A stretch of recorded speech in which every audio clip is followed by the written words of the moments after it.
It's intermission time. It's great to get out to the movies. I am Megan Braun. I host the Intermission podcast produced by the Synagogue. And today we have Miles and Oren. Can you two introduce yourselves, who you are, what you do, what your relation is to one another? Hi, my name is Oren Koules. Miles and I have been very close for 31 years. I'm his father. And he retired a few years ago from pro hockey, and he's been a massive movie person and media and everything current for all the time he played hockey. And we decided to throw our lot in and go make some movies together. So he did my intro me. Do you have anything to add? No, I basically was a pro hockey player who retired a few years ago and always had a passion for filmmaking and storytelling, and I'm glad to be doing it now. Very cool. And Oren, for the listener, they might know you best for your work with Saw or 2.5 Men. And then your project together, the first time you worked together was on Spiral. Is that right? No, Miles and I, the first movie we did was Trust. Yeah. The one that just with Sophie Turner. Because I acted in Spiral. That's yeah. It was a he acted in it. You know the story, though. Got it. So remember I was telling you before Miles came on about like we're trying to support Tironi as much as you can. Miles walks up to Chris Rock with a Tironi box and a Tironi bag and talks to him. So I was just telling you we were trying so hard to push Tironi. Yeah. No, but I this is the first time I have to go in immediately. I want to know a little bit about how you guys' company Koules Productions came about, how you two decided to start working together, and what's that like working with family? The company itself was basically, it's hard to explain. So basically, if I'm starting to become a producer, we needed a company name behind it. I just didn't want to go by my own name. And obviously I knew for the first probably 5 to 10 years of my filmmaking career, I'd be working with Oren. So we just decided to do something with our last name. Throw a T on the end of it, coolest. So play on words like the Synagogue. Love it. and just, we kind of went with it. Obviously, we wanted to option as much material as we could in the beginning and just start, finding scripts and start developing stuff. And we probably have about, I'd say 5 to 7 things that we're very seriously developing right now that we're ready to start working on after, these Trust. Yeah. Very cool. And once we get into your film later in the episode, I'll have more questions just about your guys' dynamic working together. Because I am very curious about how that goes.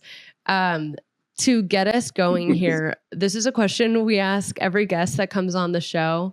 If you were to pick a movie that describes your life right now, what comes to mind? So the movie Miracles, the 1980 Olympic hockey team, but it's look at the USA jersey. Miles played for the U.S. national team. Miracle. Yeah, that's not why I said. I was just kind of laughing. I didn't graduate high school. I played minor in the minors.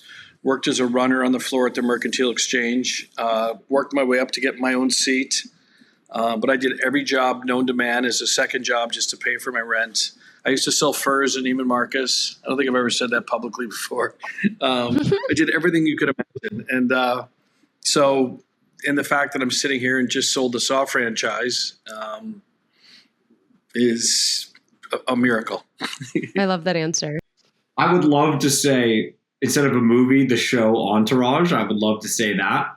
But I would go, let's say a combination between that and Once Upon a Time in Hollywood. Just someone that's new to it, that's trying to break themselves into this world and be successful at it. Fun. Okay, cool. I was just going to say, while also being from LA and having a pretty vast network of people here. So it's kind of like I'm having fun while I'm doing it. So that's why I'd say those two things.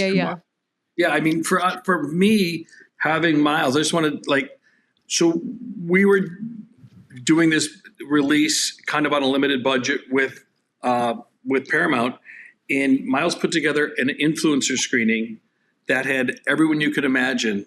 I mean, literally, I don't even know half the names, but people were going, our teenage girls were going crazy. And, but little things like we have a really cool song in the movie from Cigarettes After Sex. I noticed. And Greg from Cigarettes After Sex. But Miles knows that he came to the premiere. Cool. And just hung out and was like, you wouldn't know. And I mean, he was just like, and one of the lawyers from Paramount, we were having a hard time convincing Paramount that we could do whatever we want with the song. And he literally went to them and said, hey, I own Cigarettes After Sex. Not that cocky, just, I am cigarettes after sex. You guys can do whatever you want for Miles. It's funny that you brought up cigarettes after sex, because as I was watching the movie, I was writing some notes down of like what I wanted to talk about. And that was the first thing I wrote down, was that was a great needle drop. It was a great song. So I'll say, so we got Cigarettes After Sex. One of my best friends works really closely with Cigarettes After Sex. So I've become friendly with him, but it was still more him bridging that gap. He got us that song. And then the second needle drop was Bakar's song, Coming Back. And another one of my best friends is his manager. So kind of like we touched on earlier, it's fun to be able to use these relationships that I've just kind of like organically developed throughout my whole life now to an advantageous point for my work, instead of just being homies with people while being an athlete, you know? So I think it can only grow and grow more as we get deeper into this and start making more and bigger movies, you know?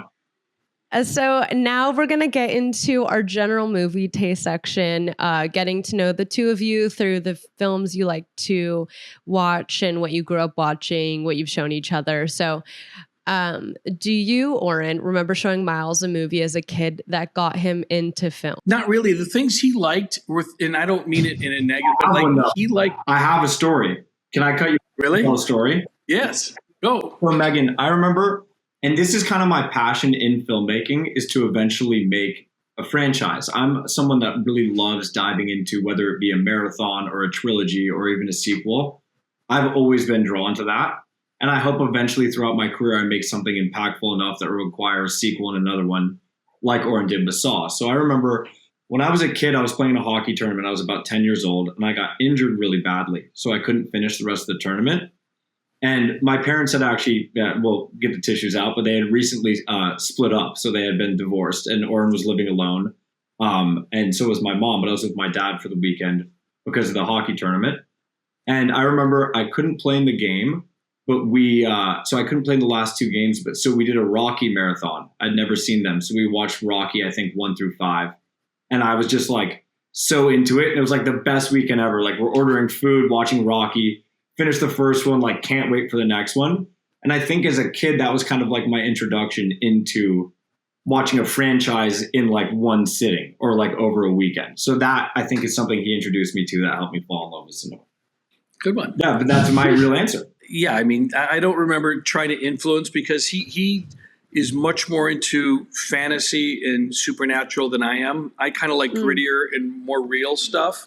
And so, you know, I think he's tried 3 times to get me to watch Lord of the Rings. I don't think I've ever made it through the first hour. I've never seen Star Wars, but I probably watched Michael Mann's Thief probably 5 to 10 times. It's my favorite movie. So, and that's about, you know, James Caan and Tuesday Weld and it's Michael Mann's first movie. It's about as tough as you get of a movie, and it's real. So, you know, that's more for me. And it's great because we actually come at it in a different, we kind of like different kinds of movies. And so I think it helps both of us in like picking our next movie. That's sweet. I like, well, first of all, I love Michael Mann movies. I think I'm a bit of a blend between both of your tastes, because I do kind of like that fantastical, like storytelling. Like I grew up with the Harry Potter films and all of that. But I also That'll do. like, yeah. Oh, really? Okay. Yeah. But I'm also like a big, you know, like 90s crime film noir type of person. I love like early 2000s, 90s, I don't know. Yeah, just like a crime, a thriller, that type of film. Yeah. If you were to describe each other's film taste, how would you describe the other person's, what they like to watch? Okay, I'm going to start real quick and say, I think he pigeonholed me a bit into the fantasy. I have a big passion for fantasy, but I wouldn't say I'm just over here geeking out. I've got a pretty vast taste, but yes. So if I was to describe his film taste, I would say it is, I think you definitely like things that are real. I know you just said that, but I'm going to piggyback off it. You like things that are real, that can't be myth busted, as I would call it. Like they're very real and not action, like crazy fight scenes, but you like things that are a fast paced, real movie, whether it be crime or a heist or a detective or anything along those categories. I think you like a real fast-paced film with a real start and end that checks all the boxes of being real. You feel me? I do, but Megan, I actually so when Miles was playing hockey, left home, and I had my daughter who's 17 now was about 7 or 8. And I went to one of my friends and I said, hey, you know what? I'm trying to bond with her. You know, Miles and I played either catch or hockey every single day since he was about 4. I'm not exaggerating. We had a batting cage in the backyard, shoot. So he said, you should read her Harry Potter. So I thought, okay, I'll give this a shot. By the second night, I was reading like 30, 40 pages a day, 30 pages. By the second night, I remember walking back into I put our daughter to bed, walked back towards our bedroom, told my wife, I get why she's the only billion-dollar writer. I said, I'm in my late 40s or whatever I was, 50 something, and I was almost reading ahead. And my daughter and I would get up in the morning and I'd drive her to school and we'd talk about everything we read the night before. And the one thing I can tell you is 4,330 pages is Harry Potter. I read each one out loud to her. And took us about 14 months. And after every book, you'd watch the movie, though. That's the best part. Yes, that was our deal. Yeah. So the movies were out, so we would watch them. Exactly. I want to talk to you about Carlson when we get into it. But like, I love a good romantic comedy too. I absolutely think like if there's one that really works, I'm a total sucker for that. And so I like sports movies. I can cry. I know people would never think that the Saw guy cries. I actually cry. I heard your I agree. I like rom-coms. So, yeah.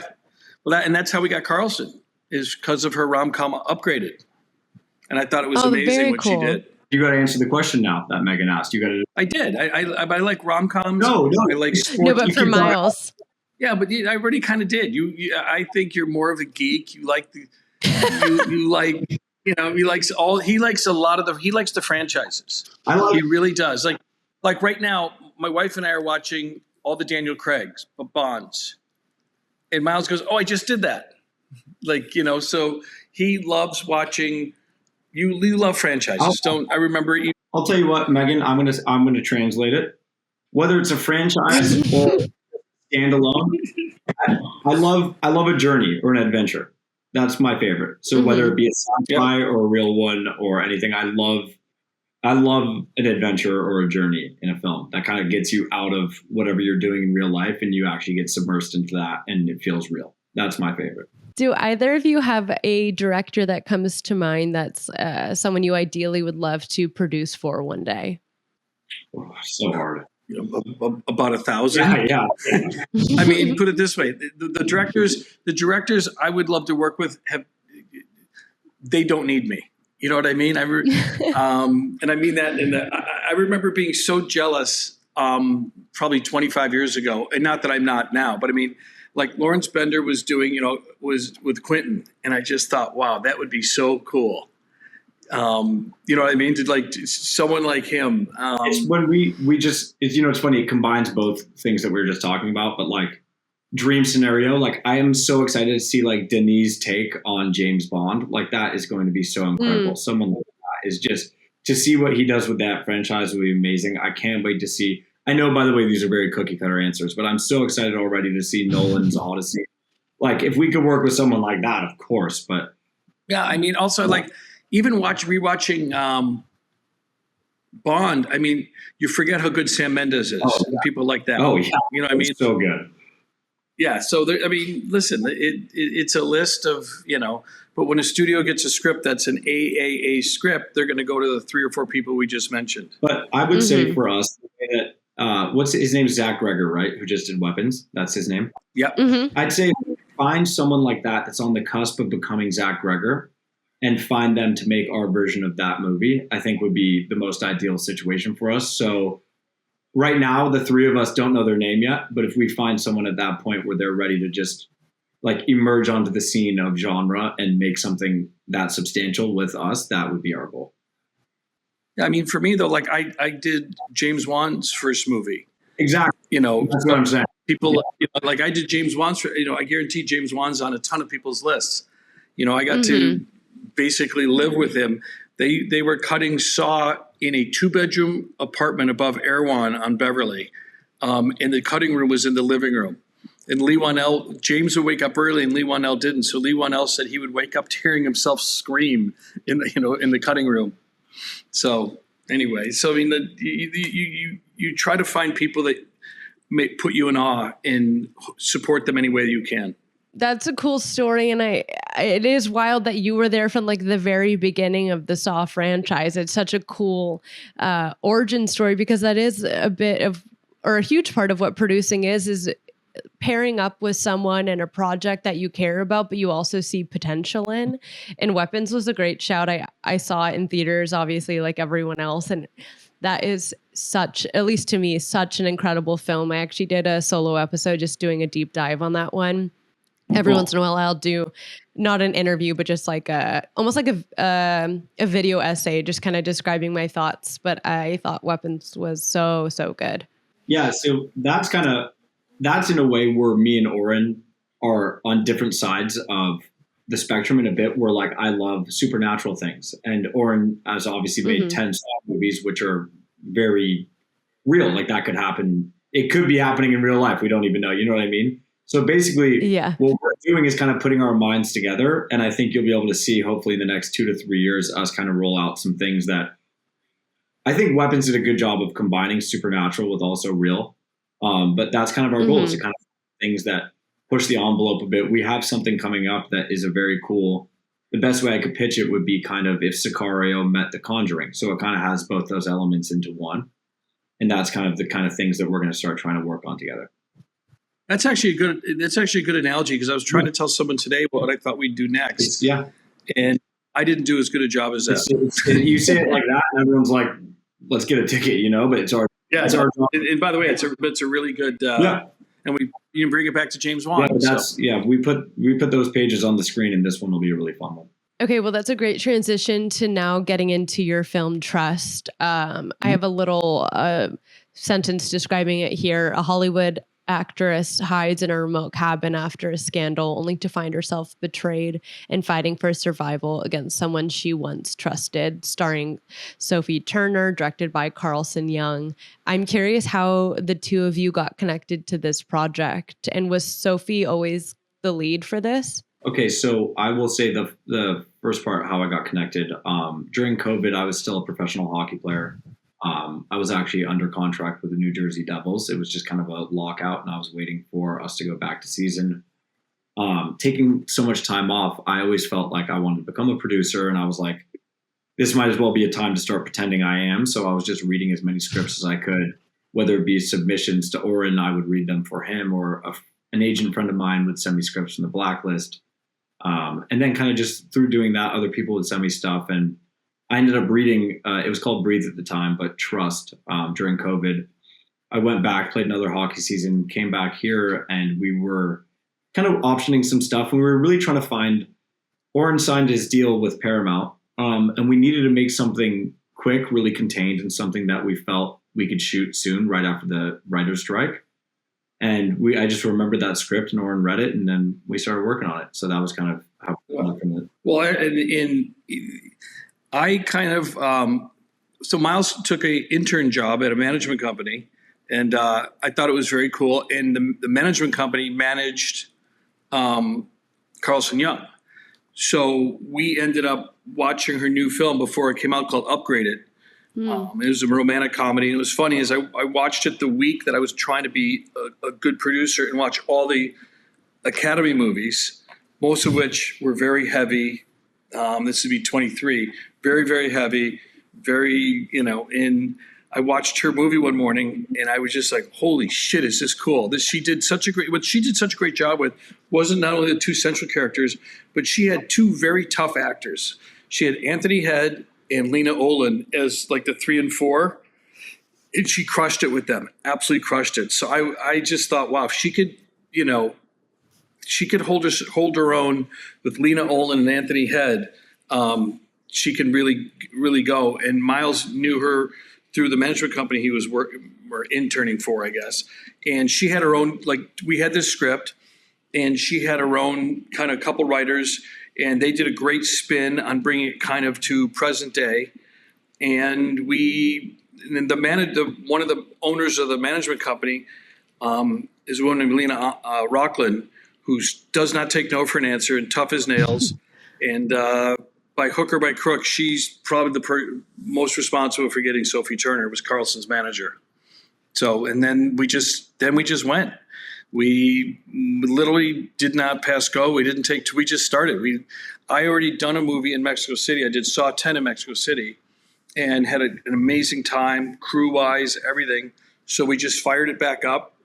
Used all my Saw 10 people, and Miles moved down there for 3 months and lived down there and lived on the set and made a really good movie. Were there any films that come to mind during the making of Trust or watching it after the fact that you feel have a similar tone or feel to this movie? Yeah, but also I'll just say, because, spending a lot of time with Carlson tried to incorporate a few different films and different influences into this, because obviously it has some similarities to a Panic Room or a movie called The Room. But then also Carlson's always been a fan of David Lynch's Mulholland Drive, so she had some tones of that. But then I think she felt for the pacing of the movie, while having Sophie in this panic room in this kind of really high intensity situation, she kind of tried to bring in some tones of Fargo as well for some of the supporting cast to kind of be a little bit quirkier and just add some levity to the movie. Yeah, I mean, Panic Room for me was, I'm a huge Jodie Foster fan. Little known by people, but the kid in Panic Room, maybe this, was Kristen Stewart. Mm-hmm. So, which is shocking when you go back and look at her. She's about 10, 12, whatever, and she was amazing. I loved Contained. I like, but in not figuratively, but not literally, but figuratively, like Buried Alive, where she's kind of buried alive in this room. Mm-hmm. Obviously not buried, but Sophie is. And there's so many, nobody can get to her. She can't get in. She can't get out. And nobody can get in. And the elements are starting. You have water rising, and I just thought it was a really cool ticking clock, because eventually she's going to drown or die. So. Was there any behind the scenes moments of making Trust that kind of encapsulated the whole experience of working on it? Sophie Turner was the best, and I'm sure I'll get the best number one I've ever worked with on a call sheet. She did all her own stunts. She did everything. She'd do the water.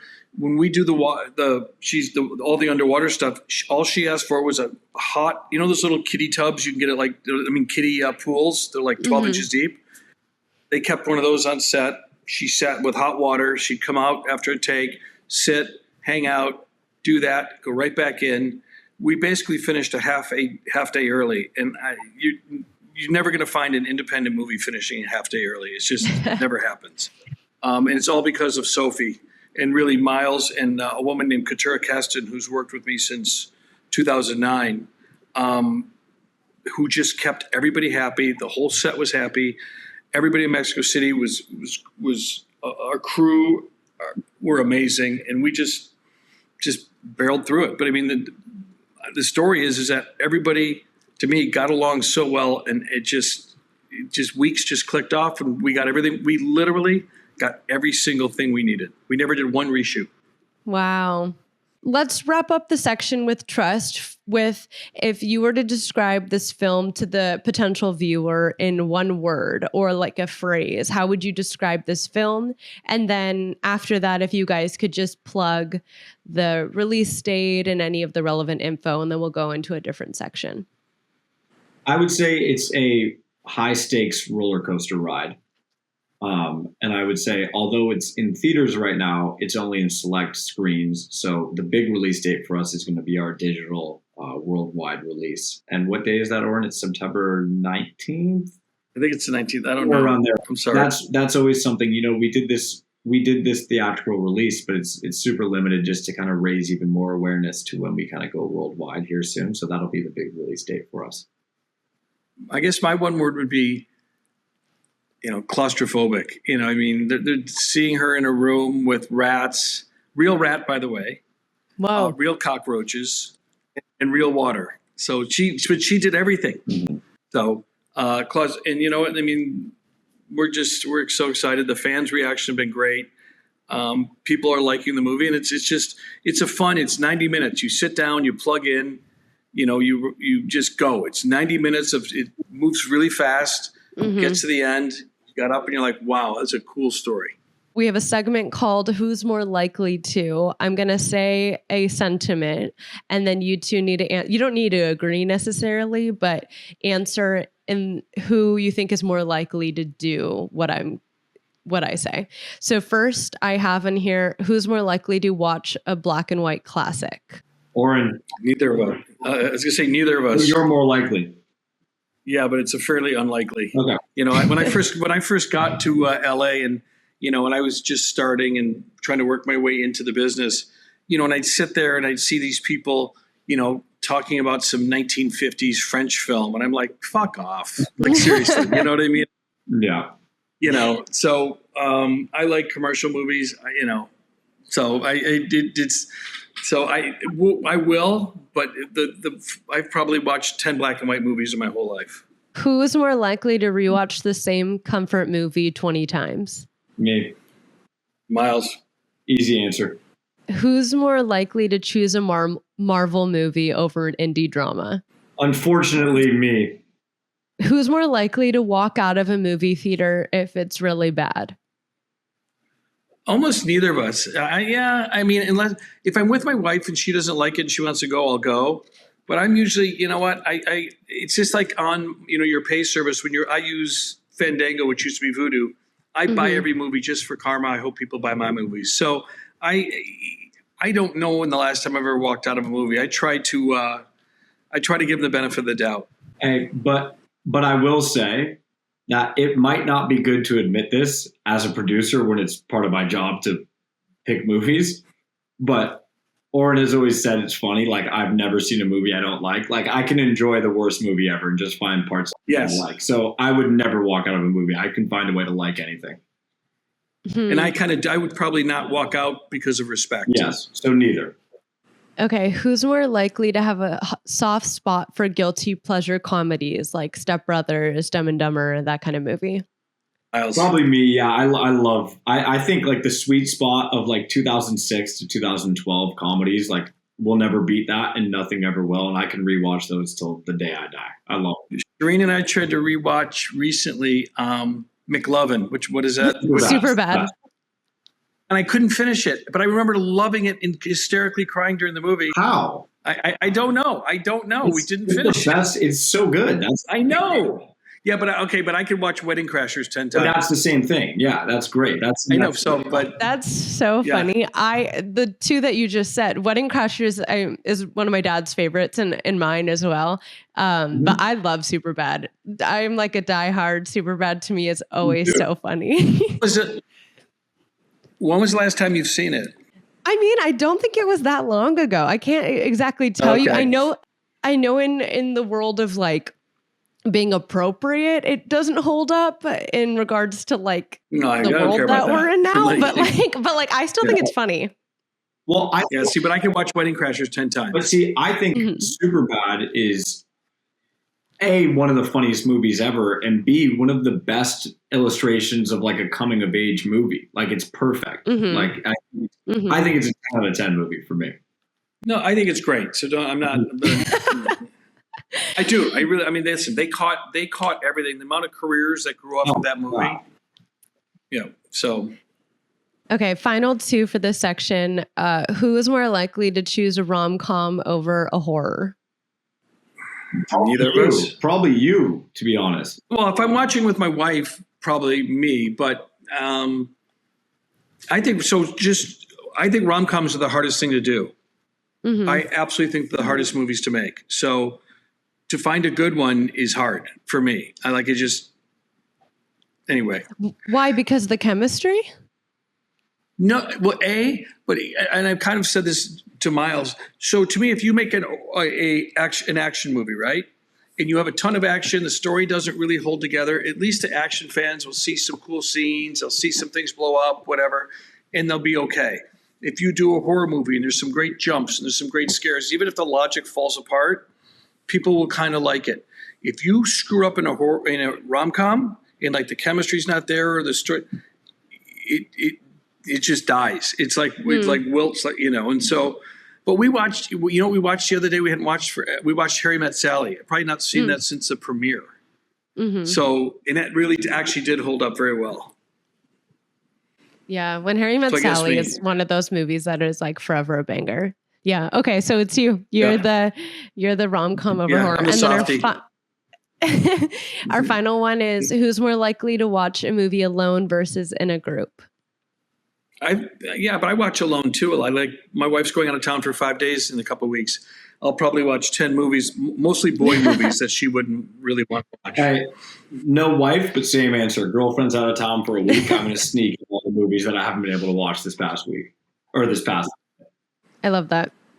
Okay, I think that's all the questions I have for this episode. I guess we'll just close out with, we like to, obviously we plugged your film already. If there's any like thing you want to shout, so like if it's the release date or if it's like contact information or, actually, in addition to that, I think it would be fun to end this on a movie recommendation. Sometimes I like to leave the listener with like something they can like go do after listening to the app. So if you have, outside of your film, if you have a film that you'd want to recommend to those listening, it could be anything that comes to mind, new or old.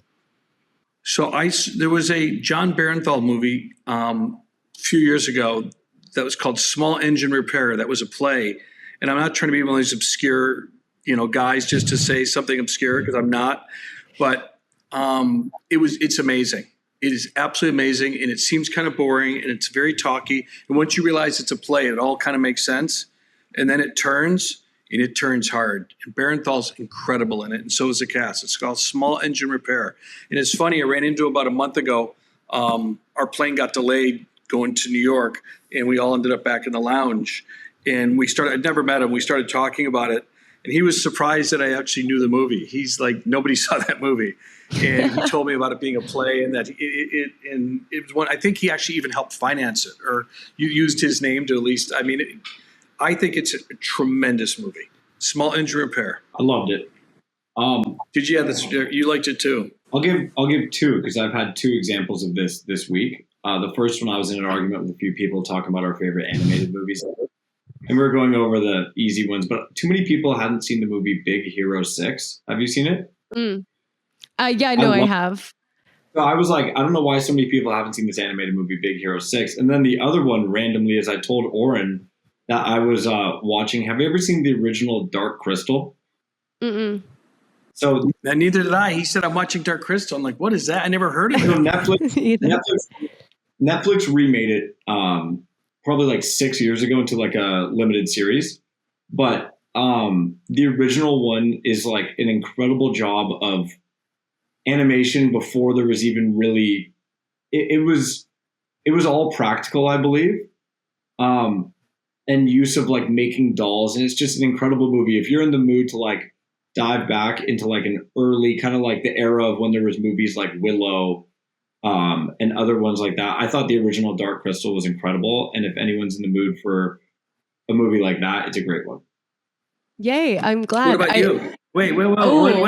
Time out. What about you? Let me think. I like the movie Happiness, starring Philip Seymour Hoffman, by Todd Solondz. Came out in 1998. I think I really like, for some reason, almost every movie that came out from like 95 to 2000, and like the weird quirkiness, the introspection, like the budget level of it being kind of mid-tier is what it feels like to me. It just hits the spot. I don't know. I've never seen it, and I will check it out. Megan, I have a question for you. Do you have your set of movies that are like you watch once a year? Like you just have to watch them once a year? Or no? That's a good question. I've said this on the podcast a couple times, how like I'm actually not a huge rewatcher. And I think it's because I'm like, with hosting this podcast and just in general, I have like so much I want to watch or read or do. And so every time I watch a movie, I'm like obsessively like, oh, I need to see this director's first film and this one that's in theaters. So I'm trying to think of like one that I actually rewatch. Like I'll give you a weird example. I'll give you a weird example. As soon as like it gets kind of like daylight savings time and the sun gets low and like you know, people are always like, I'll watch Halloween movies and I'll watch Christmas movies. I always weirdly, depressing seasons of the year, watch Catch Me If You Can. Like, it's just a yearly thing for me. Just like, so I think when you're like movies to recommend, there's just certain movies that I watch every year, and randomly that's one of them. I can't tell you why. It's just how I operate. Like, so that's why I was wondering if you do the same. But if I had people Rex all the time, I'd be watching those too if I was you. So I get it. Yeah, no, yeah. Did you see Sorry Baby? It's with Eva Victor wrote, starred, directed it. No, but I'm looking it up right now, and it did really well. It's insane how good it is. Did you ever watch Billions? Yes. She's the girl that comes on the last couple of years. She's a girl trader, kind of tall, kind of holds her own with the guys, and you're not sure what team she's on. Anyway, I just read the reviews and I thought, I have to watch this. And it was really, really good. It's a small story, but she wrote, directed, and starred. And I'm like, no, it's no joke. It's a really, really good movie. Unfortunately, the kind of pivot of it is a sexual attack, but it's really how she reacts and grows from it. And I just thought she did. If I ever see her I'll stop her and just say, you crushed it. Very cool. So, I'll have to watch that. That is so impressive to do all those roles at once. Especially, and it's also the heaviness of being obviously on the wrong, I guess there's no right end, but on the really wrong end of a really shocking sexual attack. So she did a great job. I'll have to check that out.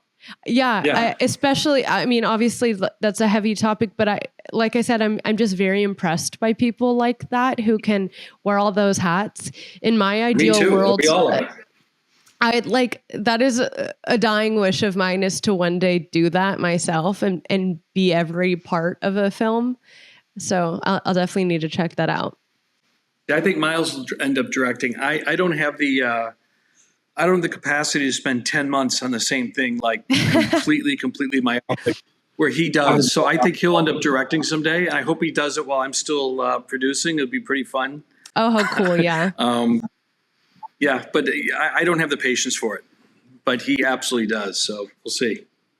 Sweet. Okay. Well, I think I'll just wrap us up here. So I'm going to close this out, but thank you again, Oren and Miles, for coming on. I had a really great time chatting with you both and watching your film. I got a screener of it, so it was cool to check it out. Thank you. Thank you for having us. Of course. Good evening. If you enjoyed this episode, be sure to leave us 5 stars on Spotify, Apple, or wherever you get your podcasts. To stay in touch, follow our Instagram page at It's Intermission Time and share with your friends. As always, Intermission is produced by Jazeel Chu and Olivia Dean, and of course, hosted by yours truly, Megan Braun. This episode is brought to you by The Synagogue.